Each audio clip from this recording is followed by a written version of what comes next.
உங்க முடி எவ்ளோ மெலிஞ்சிருந்தாலுமே அந்த முடிய ஈஸியா அடர்த்தியாக்க முடியும்னு சொன்னா நம்புவீங்களா? ஆமாங்க. நான் சொல்லக்கூடிய ஒரு டிப்ஸ டெய்லி மார்னிங் தொடர்ந்து நீங்க ஃபாலோ பண்ணாவே போதும். உங்களுக்கு லாஸான ஹேர் எல்லாமே குயிக்காவே ரீக்ரோத் பண்ணி குடுக்க இந்த ஒரு ட்ரிங்க் ரொம்பவே ஹெல்ப் பண்ணும்.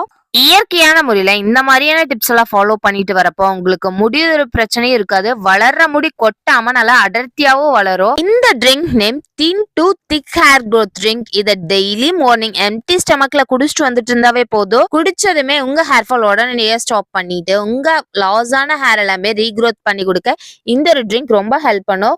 ஒரு 3 ஸ்பூன் அளவு இந்த ட்ரிங்க் பவுடர் எடுத்து தண்ணியில சேர்த்து நல்லா கட்டி இல்லாத மாதிரி கரைச்சுக்கோங்க. உங்களுக்கு டேஸ்டுக்காக சுகர் ஆர் சால்ட் எது வேணாலும் ஆட் பண்ணிக்கலாம். ஒயிட் சுகர் ஆட் பண்ணாம பிரவுன் சுகர் ஆட் பண்ணிக்கோங்க. கட்டி இல்லாத மாதிரி கரைச்சு ஸ்லோ ஃபிளேம்ல வச்சு ஒரு 5 to 10 மினிட்ஸ் நல்லா கொதிக்க விடுங்க. இதனோட கலர் லைட்டா சேஞ்ச் ஆனதுமே நீங்க ஒரு கிளாஸ்ல மாத்தி இதை டெய்லியுமே குடிச்சிட்டு வரலாம். நீங்க